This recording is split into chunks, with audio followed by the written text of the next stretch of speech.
So I schedule these one-to-ones. They're 15, 20-minute conversations I put into each person's calendar. And some individuals came nervous, like visibly afraid, because they thought I was calling them into a termination conversation. And having delivered some of these notices before, there's the chit chat of, oh, how are you doing? And how's it going? And all of that before you get to the really tough news. So I didn't even think that I realized that I was following a formula, in quotes, of asking chit chat and how are they doing? And the individual on the other side is thinking, oh my goodness, she's about to let me go. She's about to fire me. And I wasn't. These are the individuals that are staying with the organization. I just wanted to check in. I wanted to hear how they were feeling, if there's anything else I could share or do to help them get through this painful period as well. And I didn't realize that I was creating more anxiety and fear.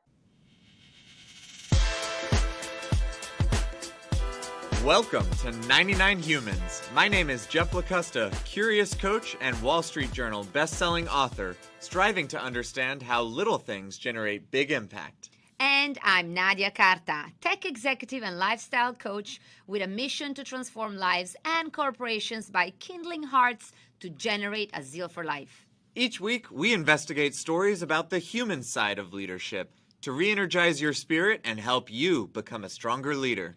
Because the reality is that leadership is messy, goofy, challenging, but always human.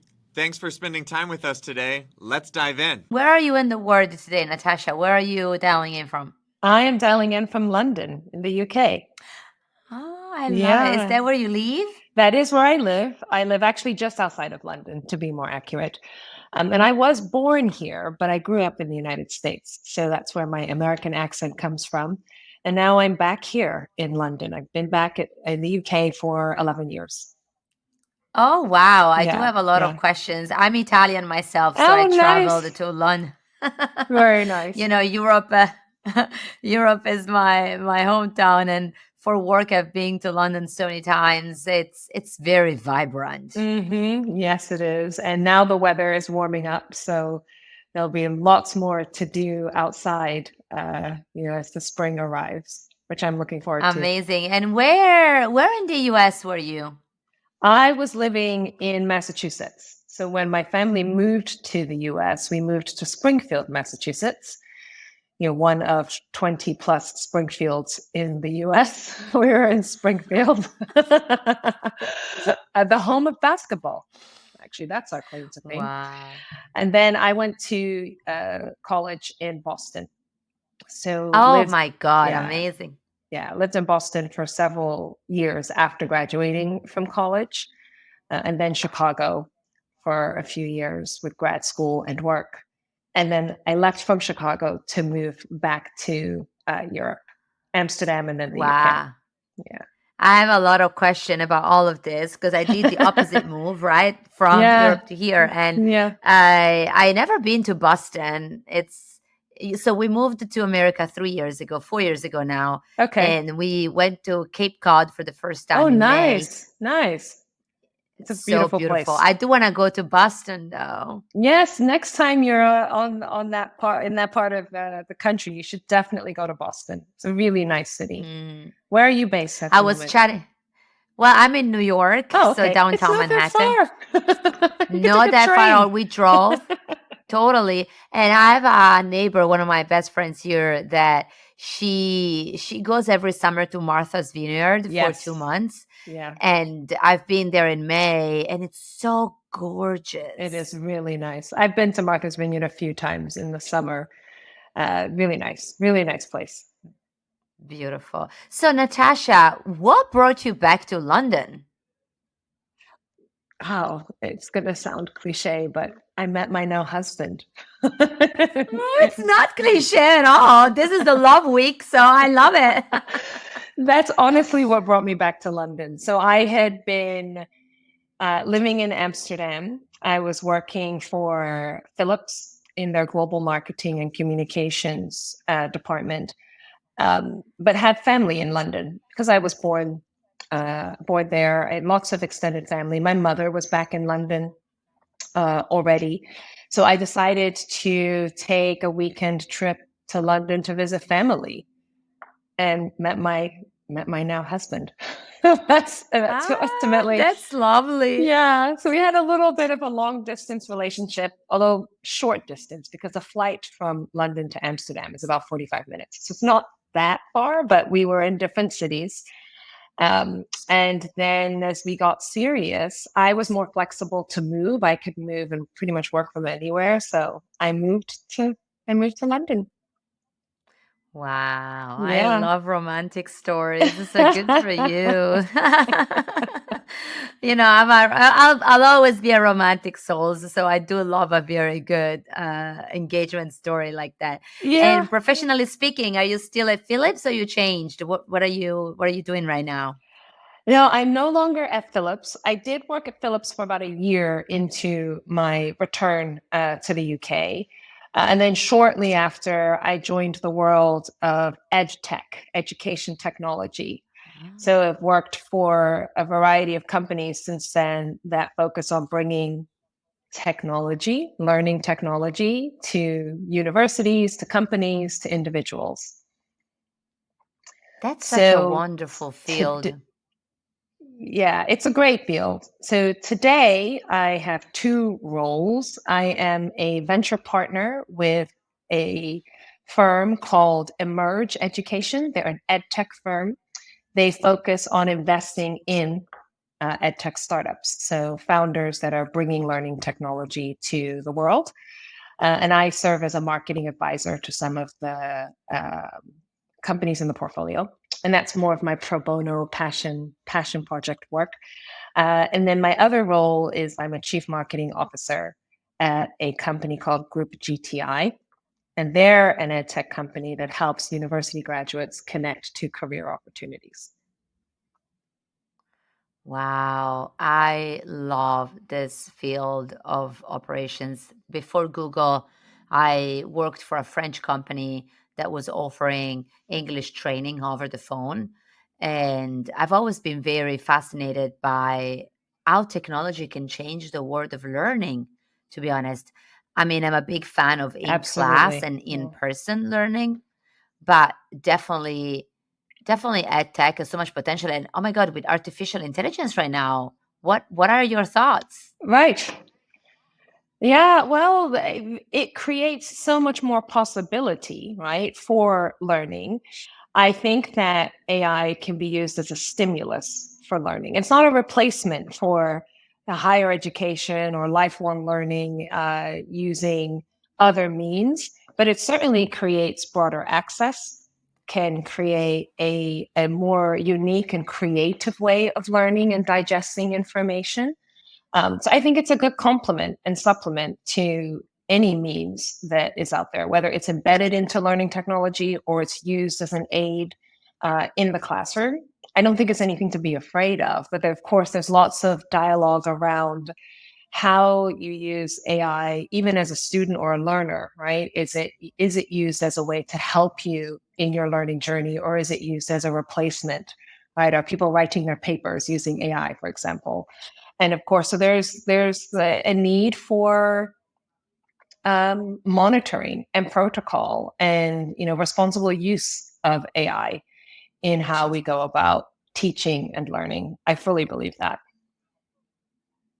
I've read somewhere that in America, I don't remember which city, but there's going to be the first college offering an AI degree. Yeah. And there's more to come. It's now, I'd say, an expected part of the curriculum. And even though AI in some form or fashion has been with us for years, decades, right? With the arrival of Chat GPT, it's now part of everyone's vocabulary, right? AI, right? What does that mean? How do we use it? How does it benefit us? So I would expect that universities will adjust their curriculum to include AI as part of that. If not, look at degrees that they're offering around, machine learning and AI or anything else of that nature. That doesn't surprise me that there's a university already offering the first degree there. Yeah. Yeah, it's fascinating. So I have a tough question for you because, as you know, 99 Humans is a podcast where we speak about vulnerable and tough moments that leaders have had in their career. And you mentioned your previous role at Philips. Oh my God, global roles are so tough. I've held a subset of global roles myself. They are extremely challenging. And even now, as a CMO of this company, I can't imagine that your life is all flowers and sweets. And so here's my No. question from you is what is a moment in your career where you were faced with chaos, with mess, with something that still today you remember as being tough? And what were your learnings from this experience? Ah, which one to pick, honestly? It feels like there's been quite a few moments of chaos and mess and tough leadership learnings. But I'll pick one from a few companies prior to where I am today, also in the ed tech space. Um, I was the vice president of global marketing. So I ran the marketing organization. And we had to go through an exercise where we looked at restructuring the marketing org, trying to create a more efficient organization that still delivers on growth objectives, but with fewer individuals, right? So there's a need to then let go of people, let go of team members, restructure teams, think about how we either combine teams, maybe even relocate roles to locations around the world where the cost of talent is lower than in high priced cities, even like London, for example. And so it was really tough. It was tough thinking about one, what is the right design to help the company in the next phase of its growth journey? Um, so, looking at the strategy first, then thinking about the structure. What skills do I need for that? Um, do I have the right people in those skills? Are there roles that I have to eliminate altogether? And therefore, what happens to the people in those roles? And I like to call the journey of going through that and having to do it almost alone. So you can't tell your team necessarily that you're going to do this. You can tell some of your peers who might be going through it in their own functions. You can't tell your team. So I call it the burden of knowing, right? You know what's happening behind the curtain, the inner workings of where the company's going, and you carry that burden until you can actually share. And sometimes sharing that knowledge comes with bad news, like letting go of people. And it was messy in that we're dealing with individuals who chose to work at the company, who entrusted me to lead the function, who still wanted to be on the journey that the company was taking, and finding the most empathetic way to share that news, not only with individuals impacted who would be losing their role, but also with the people that are, in quotes, left behind, the people that are staying in their roles and going to be with the company going forward. Everyone's impacted when you go through layoffs, role closures, redundancies, as they're called here in the UK. And it's painful. It's definitely painful. Can I ask you a very private question Sure. about this? Yes. And, if you can't answer, this for me, what you just described is the toughest moment in a leader's life, especially those, like you, because I mean, I see your eyes and your smile. You seem a very empathetic person that really connects with people on a relationship base. And there's something that you said, Thank you. that I was visualizing you in that moment. like this burden of knowing.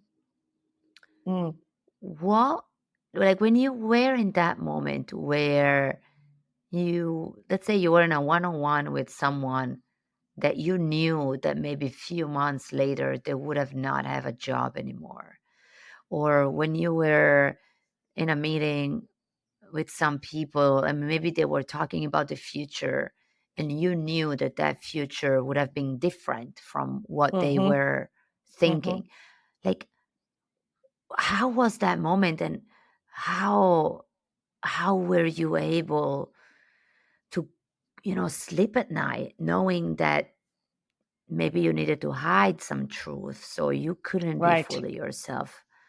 How did you do it? Yeah, it is absolutely not easy. There's this feeling of almost being disingenuous with the individuals that you know will be affected by a decision that you're making. I'm making the decision. Yes, I've been given the remit to restructure the marketing organization because this is the next phase of the company's journey. And there's a financial target to hit, or there's a cost savings target to hit, to be more specific. So I have to make certain decisions that meet those objectives that I've been given by my leader. And they're tough decisions. And so I found myself in meetings with individuals that I know would be affected. And I can't say anything to them. And so I would feel often that I'm not being genuine or transparent, which is a quality that I pride myself, a characteristic I pride myself on having with my teams in particular. I'm the person that not only shares with them, what we need to do in our function, but shares how the function connects to the strategy of the company, how we fit into the bigger picture, sharing with them the financial picture of the company. Like, here's where we are. Did we meet sales last quarter? Where are we falling short? So that they can understand how what they do really impacts the company's top line and bottom line. And so knowing what I know, right, and I'm sitting in these meetings with individuals whose roles will be affected, it's this feeling, for me, it's a physical feeling in the pit of my stomach that I'm withholding something that I know will impact them. That I know, if I tell them now, it impacts maybe how they show up over the next few months. It maybe could have helped them prepare, right? Could help them think about what's next for them. And yet, as a company, we're not ready to get to that point of providing notifications, right? There's still a lot more work to do. There's contingency plans to create. You asked the question, how did I sleep at night? Not well during those periods, not well.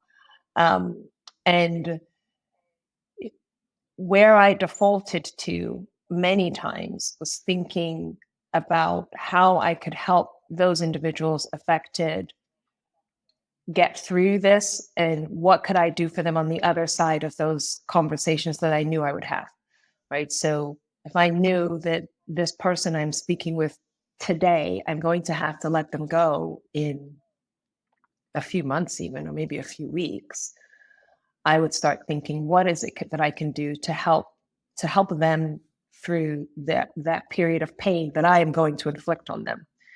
And that's part of my sort of problem-solving nature, right? Thinking about what are the things we can do to help solve a problem. I went to that mode, which maybe was a source of comfort for me, but still an anguish driving situation for me as well. It's so tough. I mean, It as you is. know, It is. tech companies went through massive layoffs. I mean, this conversation is very in line with what we're witnessing. And it's fascinating because, I live in America, but I have a lot of friends in Europe, and the Right. way regulation and law, the way things are done in France and Italy, I guess in a certain way also in the UK, is so different than the It's way different. it's done Yeah. in America. Yeah, And you never know absolutely. what is right and what is wrong. It's that there's no recipe for success.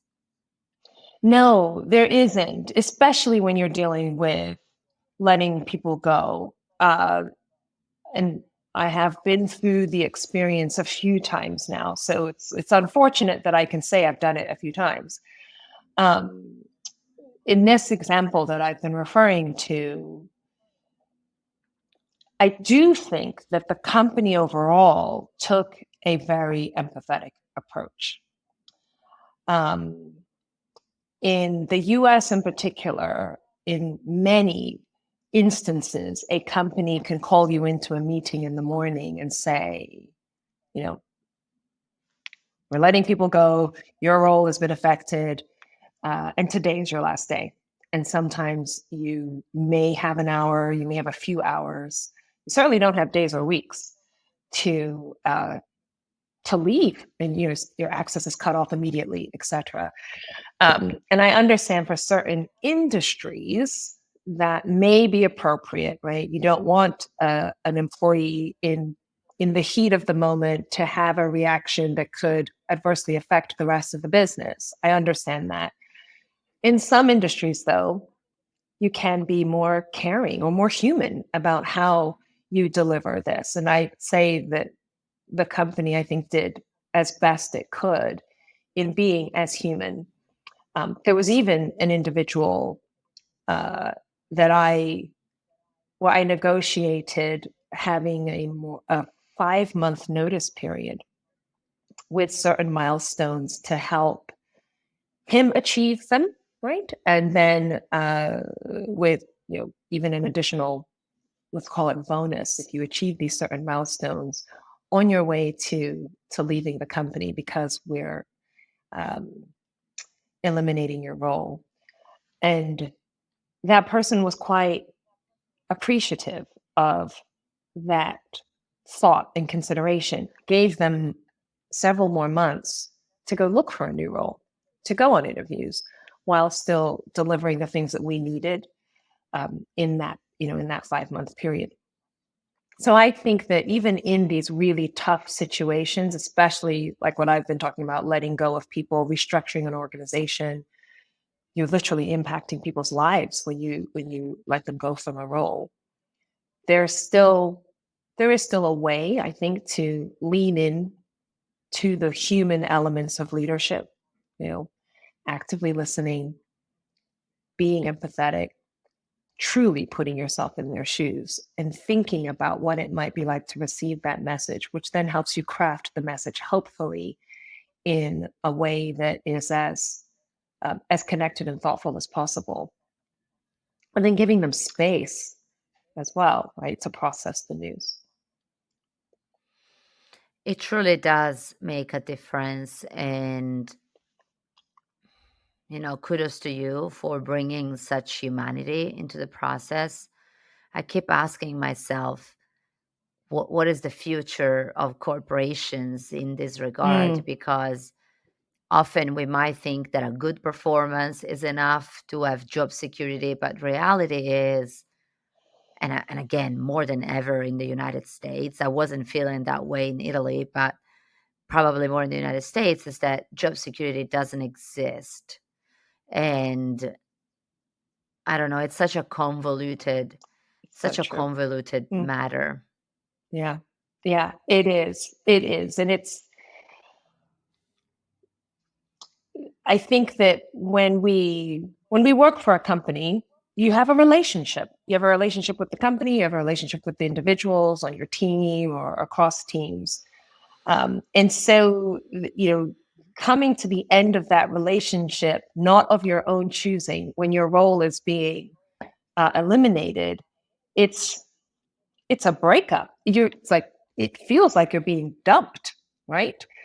And there's a lot of emotion that is connected to that. And I also think there's this maybe shattering of the glass box you might have put yourself and the company in because perhaps you had a feeling of loyalty to that company, right? It's a relationship that you've invested time and effort and hours, right? We spend, more of our waking hours working, right, than anything else during the week in a lot of instances. So you come away from those conversations and sometimes you can be more cynical. Even the people that are staying with the company, right? You can be more cynical. You can say, wow, it is all just a big illusion. There's no loyalty. And it's quite challenging as a leader to help teams pick up the pieces and move forward. One of the things I did in this example was I then decided to have one-to-one conversations with every single person in the marketing organization. It's not a massive marketing organization. At that time, it was 35-ish individuals. I had a team of direct reports, and then it was their direct reports that I met with. So we're talking about 27 individual one-to-ones. And I didn't announce that I was doing it. I did say in one of the, functional emails I sent out that I'm here if you want to talk. I know this is, obviously a really challenging time. You can reach out to me. But I suspected that some of the more junior people in the organization might not want to do that. So I took it upon myself to have the one-to-ones with everybody. And I'll never forget it. This is another lesson I learned from this experience. So I scheduled these one-to-ones. They're 15, 20-minute conversations I put into each person's calendar. And some individuals came nervous, like visibly afraid, because they thought I was calling them into a termination conversation. And so, and having delivered some of these notices before, there's the chit chat of, oh, how are you doing? And, how's it going? And all of that before you get to the really tough news. So I didn't even think that I realized that I was following a formula, in quotes, of asking chit chat and how are they doing? And the individual on the other side is thinking, oh my goodness, she's about to let me go. She's about to fire me. And I wasn't. These are the individuals that are staying with the organization. I just wanted to check in. I wanted to hear how they were feeling, if there's anything else I could share or do to help them get through this painful period as well. And I didn't realize that I was creating more anxiety and fear. I thought it was a good thing to reach out and have the conversations one-to-one. But I wasn't helping in the very, very short term, in those few moments when they first joined the call and when they got the calendar invite. It didn't help because I just said, this is just a check-in, and a check-in could be a cover for I'm letting you go. So I learned that there's over communicating, I think, is the best thing to say. Over communicating is better in those instances. Even if I said, this is not a termination notice meeting, or even something like that. This is a meeting to hear how you're feeling. What can I do to help you with your role going forward? You can just share whatever you're feeling about the situation. So that was something I remember very clearly about that experience in terms of how do you help people move forward?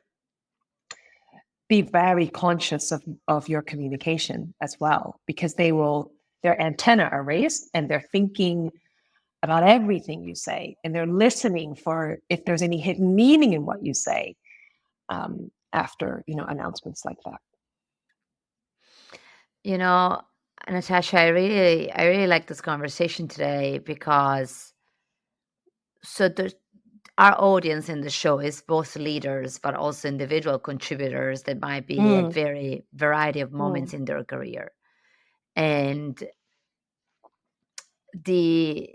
by you bringing the story and humanizing something that is often seen as unshared or dark or nebulous, it's not something that leaders talk about and say, hey, let me tell you about how at that time I had to restructure my org and how shitty that was, and now Exactly of an experience.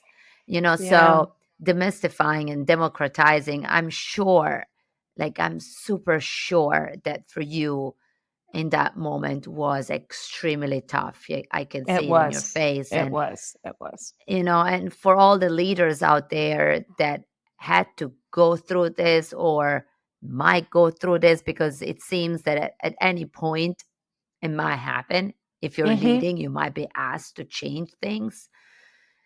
That extra love and that extra empathy that you can bring on the table truly does make a difference. So, thank you Yeah. for being so vulnerable. Oh, thank you for making it a safe space to share my experiences.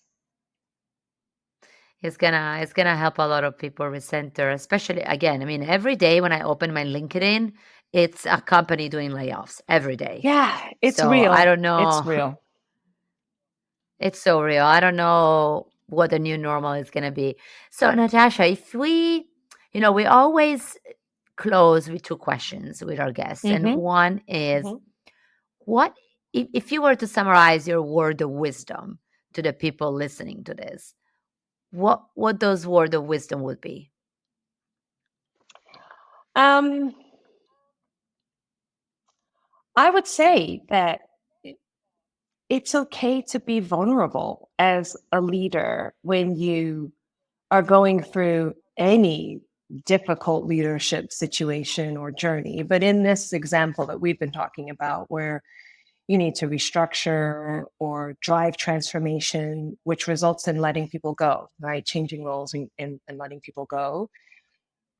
Uh, People appreciate the vulnerability that we naturally can bring to a situation. Of course, don't turn it on if it's not something that you can't conjure, but really sharing how this is impacting everyone and giving people the space to share that pain, the painful journey that they might be going through is also a sign of vulnerability. Sometimes leaders say, "Oh, this is so hard for me," but the person impacted doesn't see it that way, right?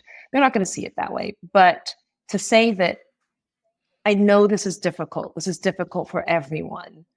And my role is to be there for you and to share as much information as I have, to give you the space to process, to do what I can to help you through this transition, both the people that are here and, of course, the people that are impacted. That's also being vulnerable. That's being kind. So that would be my word of wisdom: is that it's okay to be vulnerable in these leadership moments and share that vulnerability or show it. Yeah, I love that. It's so true. And not easy again, also that It's not part, easy. because Yeah. also leaders need to take care of themselves and make sure they arrive at that point with that mindset.